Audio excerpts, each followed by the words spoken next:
sapagkat ang pangako, sino man ang magsimba, pangako ng ating Panginoong Hesukristo kay Santa Margaret Mary Alacoque, sino makakumpleto, magsimba at makapagkomunyon, siyam na sunod-sunod na unang Biyernes, bibigyan ng biyaya na hindi mapunta sa kapahamakan ng impyerno.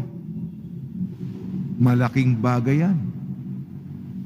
Ano naman ang unang Sabado sa aparisyon ng Birhen ng Fatima kina Sister Lucia, Santa Jacinta, San Francisco, yung tatlong bata, tinuruan ng dasal, at kung tayo'y nagro-rosaryo, iligtas mo kami sa apoy ng impyerno, hanguin ang mga kaluluwa sa purgatorio.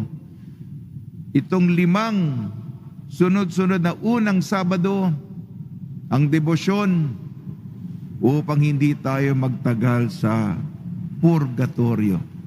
Ako'y pare, ang aking misyon, ipaalala ang daan patungong langit, huwag ang impyerno. Sa purgatorio, hindi tayo magtagal. Kaya binibigyan din ko itong mga debosyon na ito. Naintindihan nyo ba? Para sa inyong kapakanan yan. Ha? At sa akin, paalala yan. Kaluluwa natin yan.